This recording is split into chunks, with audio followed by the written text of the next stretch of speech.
Living the Principles. This podcast is hosted by LaTricia Smith and Phyllis G. Williams. Living the Principles seeks to expand mindsets, express beliefs, and edify excellence in hopes of building a stronger Black community. Welcome to Living the Principles.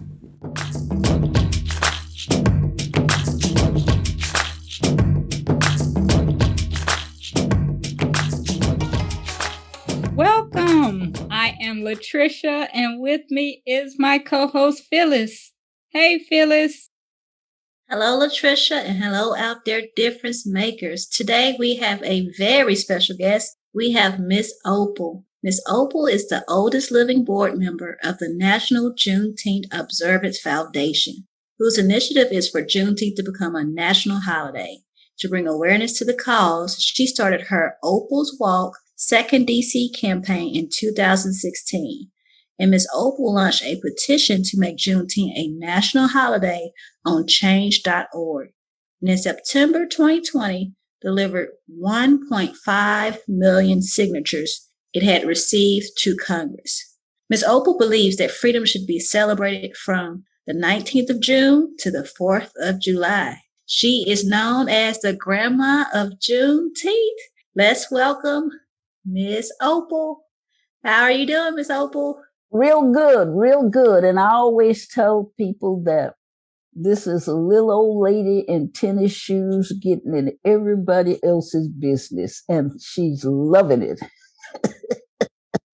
Miss Opal, will you tell everyone how old you are? I'm 94, and I'll be 95 in October. I'm pushing for my birthday. Awesome. Well, let's start out talking about Juneteenth. Well, I guess I have an assumption that everybody knows what Juneteenth is, but maybe they don't. So let's just start out by saying what Juneteenth is. Well, what's happening is that everybody doesn't know. And I'm hoping that we've made some people aware. But the gist of it is that there were people in Texas who didn't know they were free for 2.5 years after the emancipation, when a General Gordon Granger with Black troops, 6,000 or 7,000 of them, made their way to Galveston, Texas. And they began to let the people know that the enslaved were free. Now, they nailed that General Order number 3 to the door of Reedy Chapel, African Methodist Episcopal Church. And when the enslaved came in from their labors and somebody read that to them, we started celebrating, and we've been celebrating ever since.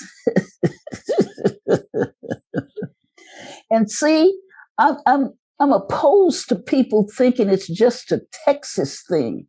It's not a Texas thing, because none of us are free until we are all free, and we're not free yet. So I'll tell you about those things a little later. You mentioned that the celebration began on that day 2.5 years after Emancipation Proclamation, June 19, 1865, and we've been celebrating ever since. How long have you personally been celebrating Juneteenth, and how has the celebration evolved? Well, I think I've been celebrating them since I was knee-high to a duck, because where I lived in Marshall, Texas, we would go to the fairground for the 19th of June, and there'd be baseball, there would be sack races, there would be food that you cannot even imagine. You know, the red soda and the watermelon and the black-eyed peas and the corn and peach cobbler, and it just makes your mouth water to think about it. But those were festivals. And when I came to Fort Worth, people sort of celebrated in their own backyard or with their friends. But I had a mentor. Her name was Lenora Rolla. And we were able to start what's called the Tarrant County Black Historical and Genealogical Society.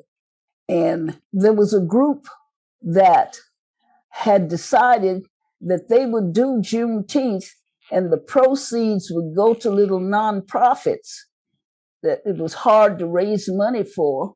And that was Mrs. Marie Brooks, who was the wife of Dr. Jack Brooks, and Marion Jap Jones, who was a principal eventually in the school system, and a young man named Henry Masters, who's the Reverend Henry Masters now, and several others. And they did Juneteenth celebrations, but we did one. They decided that it was so expensive doing the celebrations, they never had money to give to the little nonprofits. So they decided it wasn't worth doing. And we ended up with it at the Historical Society. Now, we had a Juneteenth in a little park called Sycamore Park. We had 30,000 people in a 3-day period, 10,000 people a day. And if I tell you it was a festival, it was a festival. From the Historical Society, we brought out exhibits, but I don't think anybody paid very much attention to what we had to offer. And the park lights were due to be turned out at 10 o'clock, and they pulled the plug at 10 o'clock. And would you believe this old lady scrambled up on that truck and put that thing back in there, and we danced and worked all night long. I mean, we had a ball. So, Juneteenths have evolved. We have a festival, and I'm going to tell you about the festivals we have are a draw because we have so many other components to Juneteenth. And we are advocating that we really celebrate from the 19th of June to the 4th of July because we weren't free 4th of July, 1776. And so we have the music, we have the art. Really, we took the art to the public schools, and there were 800 children who participated. And what they'd been given were the freedoms gained when people were no longer slaves. They could name themselves, they could name their children, they could keep their children, they could work for wages, they could be part of the legislature, they could vote. There were so many things that they hadn't been able to do. And so the children drew about these freedoms gained. We've got the music, young people from different nationalities work together a whole week learning music from different of their cultures. And then they put on a concert, at the end of the week. Then there's the Miss Juneteenth scholarship pageant. Girl, there's so much. Then we have Empowering You, where we have vendors and people who can tell you how to buy a home, how to get your credit straight.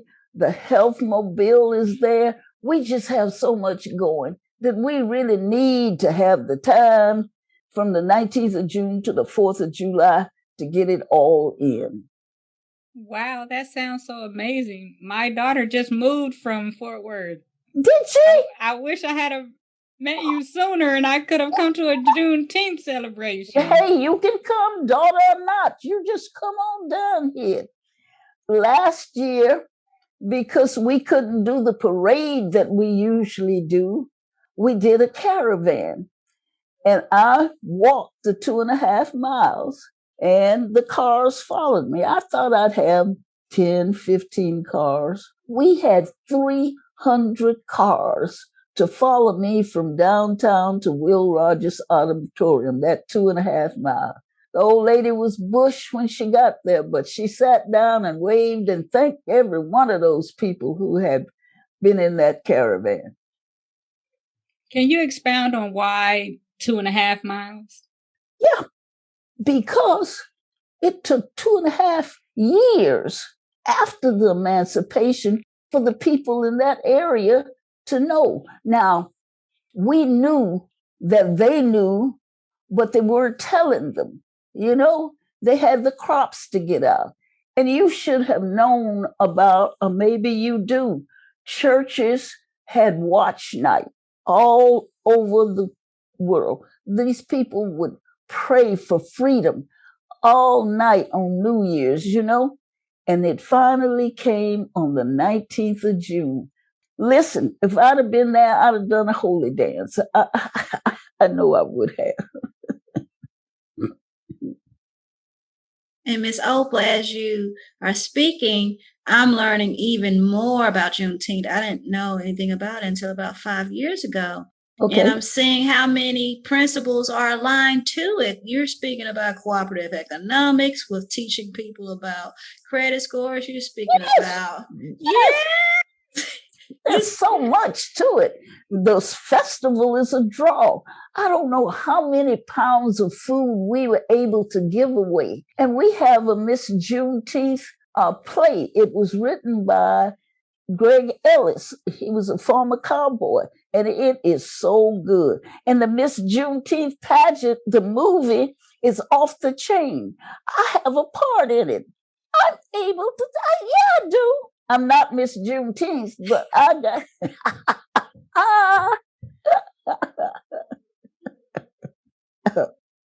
So it's creativity in there too, and collective works and responsibility and purpose. There's just so many of the Kwanzaa principles in there. And you walk 2.5 miles, but that's not the only walking that you have done. No, not really. I don't want to give the people the impression that I walked 2.5 miles from Fort Worth to Washington. That's 1,400 miles. But that's what I started out to do. Okay. I gathered some people at my church, my pastor, the church musician, a county commissioner, a school board member, and a lot of others. And we had a little ceremony. And I left the church and walked 2.5 miles. The next day, I started where I left off.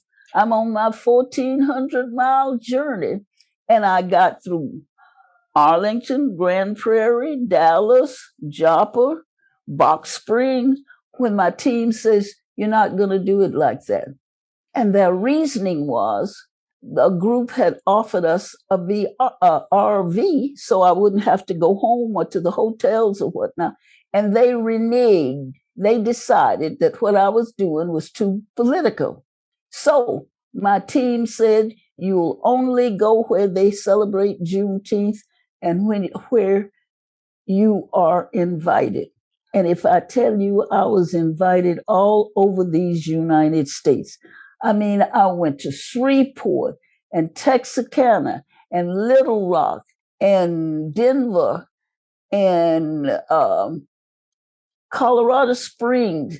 I went to Madison, Wisconsin, and I was all over. I went to Atlanta and down to the Carolinas, all over. And if I left September 2016, I did get to Washington 2017 in January. We had asked President Obama to walk with us from the Frederick Douglass House to the Capitol, but he was in Chicago. So I didn't get what I wanted, but I'll keep on walking. I'll keep on talking until Juneteenth's a national holiday. And with all the work that you've done and with all the national recognition, why isn't Juneteenth a holiday yet? We were so close to it. We took 1,500,000 signatures to Congress back in September. And Senator Conyers had called for the vote in the Senate, and he had one lone dissenter. The man's name was Ron Johnson. Now, Ron Johnson had authored a bill that would have made Juneteenth a national holiday instead of Columbus Day. It didn't pass. When our bill came through, he wouldn't vote for it. So it died. And I went to the National Press Club this year, And while I was there, Representative Sheila Jackson Lee from Texas and Senator John Cornyn, they authored bills, one in the Senate and one in the House of Representatives, which resurrected our being able to get it made a national holiday. So we're gung-ho that we have another 1.5 million signatures to take before Juneteenth. And we're asking everybody to go to Opal's Walk to DC, the number 2, opalswalktodc.com, and find the link where you can sign the petition where we could have another 1.5 million signatures to take to Congress. We don't plan to let them forget it. We're not talking about one day, the 19th. We are talking about a movement where people understand that if people have been taught to hate, they can be taught to love. And we advocate each person make themselves a committee of one. And you know people who are not on the same page with you. It's your responsibility to change their mind. And they can be changed. Yes, they can. Yes, indeed, they can be changed. Now, I saw that you met President Obama. Was that before he left office or after? Because you mentioned 2017. Oh, I met him more than once. Okay. And do you want to hear how I met him the first time?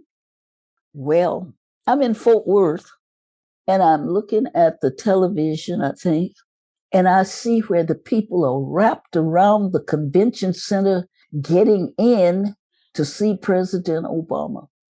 Well, this old lady got her wheelchair and 2 friends, and we went to Dallas, and I was able to go through the handicap door, and they sent me up so that I could look over the balcony and see what was going on. And I left the wheelchair, and one person and both of us, 2 of us went downstairs, and I kept saying, excuse me, until I was right up there where he was. In fact, so close that they took a picture, and my family wanted to know, if you were that close, were you going to kiss him or bite him? Well, they put it on a T-shirt, and we found out he was coming to Fort Worth. And so I was able to give him a T-shirt with our pictures on it. That was my first meeting. I've been to both inaugurations, and then I met him the very, very first time when he was considered running. And, I think we almost kissing cousins because I've seen him so many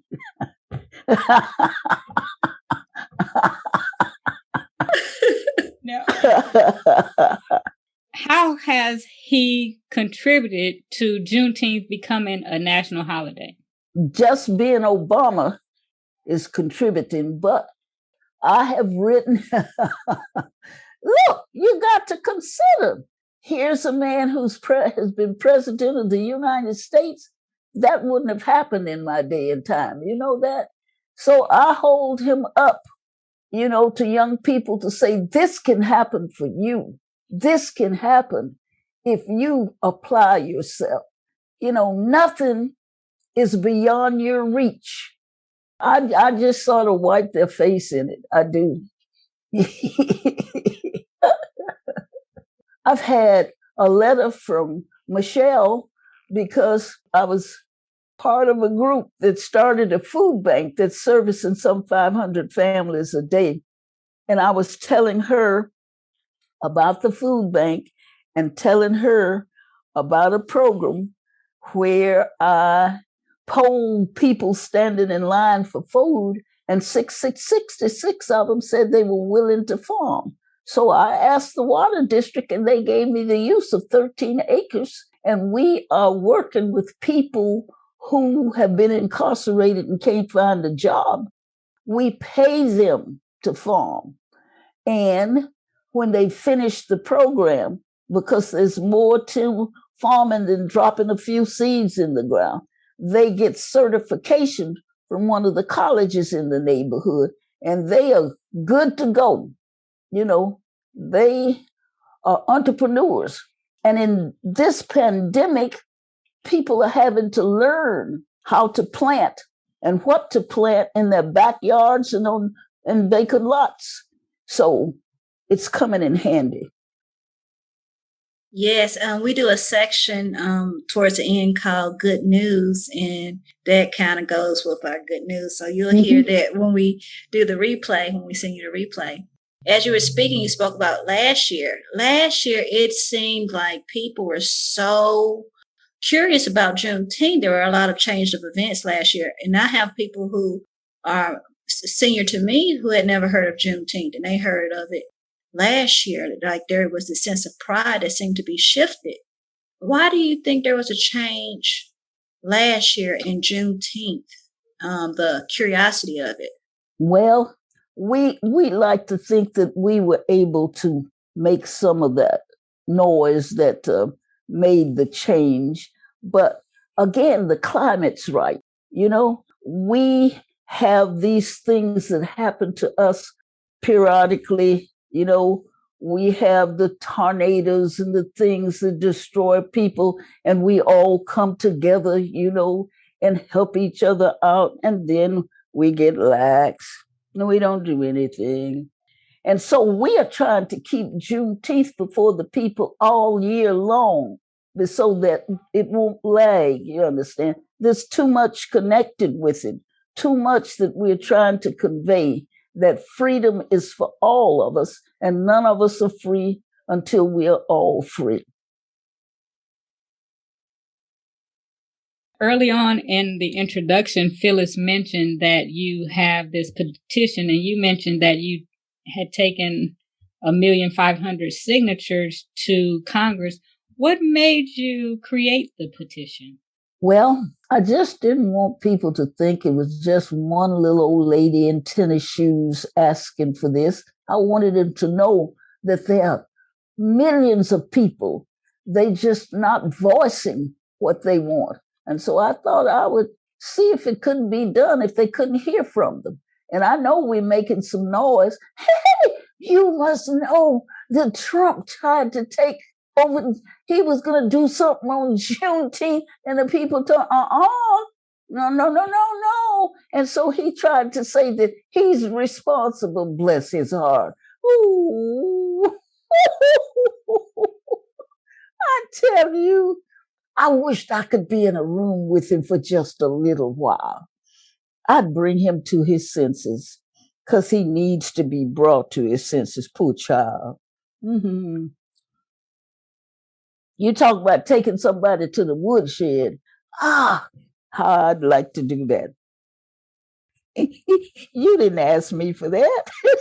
Well, it's funny because we wanted to ask you. Because we remembered he said that people wouldn't know Juneteenth if it wasn't for him. And we were what a dumb rascal. Where's he been? Under what rock has he been all these years? Yes, just the people that he's connected to probably were familiar. For sure. Mm-hmm. He's to be pitied. That's all I can say. He's to be pitied. Miss Opal, several times throughout this episode, I wanted to call you Auntie. I answer to anything, honey. You're just so inspirational, and I'm just thinking about all the things that you've done within the last 10 years, and I can't imagine what you've done in the last 70 years. And I just appreciate your time. I know that you also have a book coming out. Can you tell us about your book? You never asked. I thought you never asked. Look at it. It's called Juneteenth for Children. Can you see it? Ma'am, bring it down a little bit. Yes, ma'am. Okay. So I wrote this for the little children. Oh, no. Give me a minute here. I have a tremor in my hand, and I go to the doctor for it. And you know what my doctor said? He says, "Can you put your fork up to your mouth?" I says, "Of course I can." He said, "Then You don't need no medication. You'll be all right. That's what he said. And give me here. Look at that picture of the children. Can you see it? Yes, ma'am. It's beautiful. Okay, so that's Granddear Opal Lee telling the children. One of the children asked if I'll tell them a story about Juneteenth. That's what that picture is about. And then I tell them how people that look just like me had to pick cotton, and they weren't happy about it because they didn't get any pay. Then I go to the next page. Oh, bear with me. And I tell them how they were made slaves, that they took them from their fathers and their mothers and brothers and sisters and brought them and made slaves of them. Now, I told them they've been taught about slaves in the Bible, but they weren't like these. I think that's very important to say because we talk about fallacies before, and that's a fallacy people go to. And so then I tell them what a long way it was across the water where they took these people from, and that a lot of them didn't make it. They didn't live to get to the States. Miss Opal, don't give the people too much. Don't give them too much. Am I running out of time? Oh no, I just still want them to be able. I still want them to buy it and not have too much of the information. Come on. So I told about the ships that they came on. I told how they worked and didn't get paid. I told them about a president like President Obama who gave the Emancipation Proclamation. His name was Abraham Lincoln. I told them that.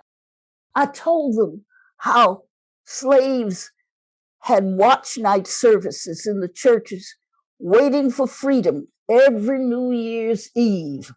And then I told them where Texas was and how long it took them to get the news that they were free. 2.5 whole years that they were still slaves when they didn't have to be. And when they learned that they were free, then this General Gordon Granger came with 6,000 or 7,000 black troops, and he told everybody that they were free, and he nailed that general order on the church door. And when they found out they were free, they started celebrating, and we've been celebrating ever since. Oh, there was the music and the people dressed to the nines, put on their very best clothes, to celebrate. And so then the word, because it happened on the 19th of June, that word became Juneteenth. And that's the story of Juneteenth. And the kids loved it. And of course, it's got a teacher's guide in the back of it and all that kind of stuff. How about that? That's great. And I'm going to have to buy it. When does it come out? Oh, it's out, and Amazon has it already. Okay. Well, I have to get it because I'm a teacher. This one is by Charles Taylor, and it's for the upper grades. Okay. And it's been out a long time, and you could probably find it on Amazon too. Yeah. Well, Miss Opal, can I get mine signed? Yeah. Okay. I want to sign one. So. Oh, yes. Yeah. Me too. Yeah. All right. Now, listen, I got to tell you about these things that we're doing in Fort Worth because we want people to be aware. We do a flag raising. That happens on the 1st of June. And then we have a breakfast of prayer. Not a prayer breakfast where you're going to sit down and eat a lot of food, but we do have food after the prayer breakfast. And we're going to have the Miss Juneteenth Scholarship Pageant. That's the 5th of June. And Your Voice Unleash, that workshop, I told you about. where the children get together. They were going to have that, the art exhibit, and then we're going to have Opal's Walk. And if I tell you that if we start at 10 o'clock in the morning, the people in Philadelphia are going to start 11, and the people on the West Coast are going to start at 8. We'll all be doing it together nationwide. I'm so happy. I don't know what to do. I'm delighted. What day is the walk? Is the walk actually on June 19th? Is the walk on June 19th? Yes, at 10 o'clock in the morning. Okay, I'm going to be sure to get out there and walk. And you tell me again where you are. We're in North Carolina. Right. So find out, because that sounds like the East Coast to me. And they will be starting at a Pacific time that will have them with us at 10 o'clock. Yeah. So we all need to get together. Mm-hmm. And if they haven't got anything going, start one. Okay. And Miss Opal, this is on your website, correct? Mm-hmm. Opal's Walk to DC. Mm-hmm. And there's an S behind Opal. Opal's. Mm-hmm. Yes, ma'am. And it's the number 2. Number 2 or TO or TOO. I did them all. Okay. So, are there any more questions? No, ma'am. Is there anything you want the people to do? Yes, ma'am. Principal challenge. Live them out. Sign that petition. I'll say that over and over again. I did mention the fact that you could contact your Congress people and ask them to vote to have it made a national holiday. That's something that people can do, and sign that petition. Thank you for having me. Miss Opal, thank you for giving us your time and so many laughs. I've enjoyed it. I have enjoyed it. We have too. It has been so much. It has been so much fun. Thank you so much for being here. And if you come to Fort Worth, you just stand in the middle of the street and say, Opal Lee, and somebody will point you in my direction.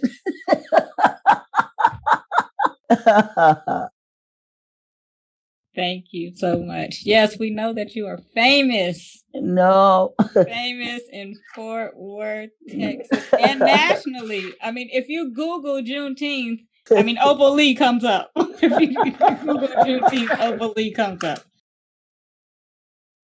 Can I share something with you that I'm riding with my daughter and I get this call from a young lady at TCU, Texas Christian University. And the chancellor and I are good friends. And she tells me that TCU, the chancellor, and the Board of Regents have decided to give me an honorary degree. Can you believe it? I don't know how to act. I really don't. And so it will be when they convene in the spring, I'll be Dr. Opal Lee. Can you see me wearing that little old lady in tennis shoes?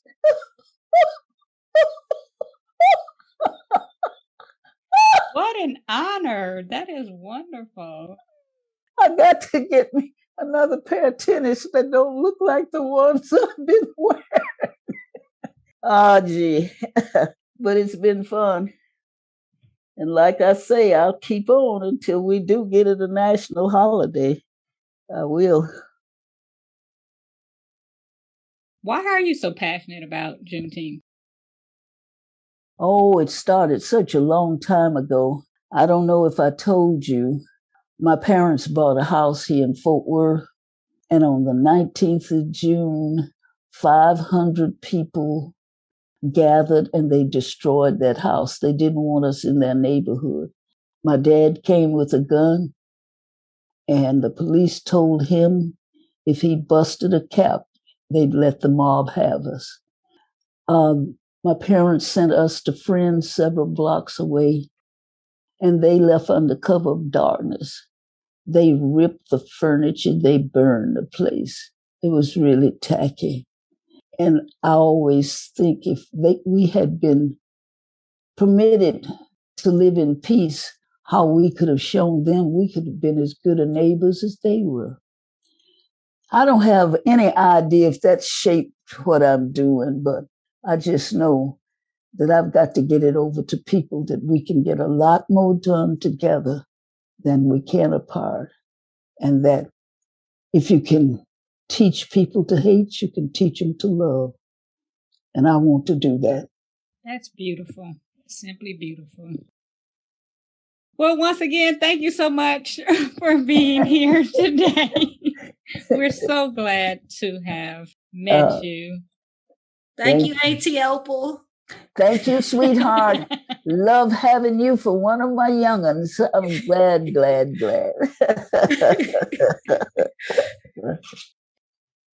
For our next section, open your heart, minds, and ears as we spread the good news. Not rumors, not rubbish. Living the principles, we spread the good news. Hawaii is the 49th state to recognize Juneteenth.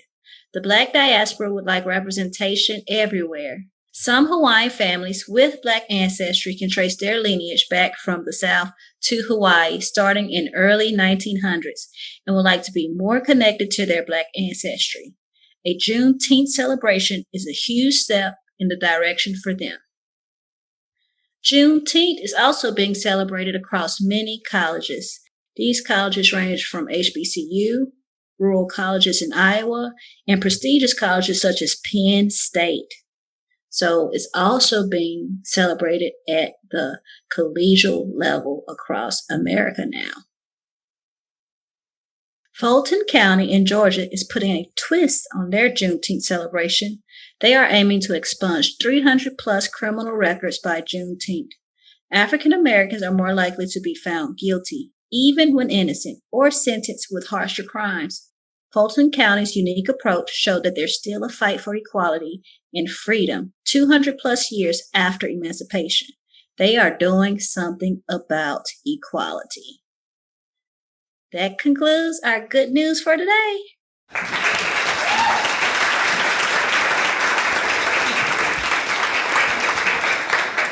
LaTricia, what's our soul snack? Our soul snack for today comes from an African proverb, and it says, if your mouth is in someone else's kitchen, it cannot get its independence. That's our show for today. Remember to subscribe, rate, and review. Until next time, expand your minds and impact your communities. Thanks for listening to Living the Principles podcast. Be sure to visit us at livingtheprinciples365.com to access the show and join in on the conversations.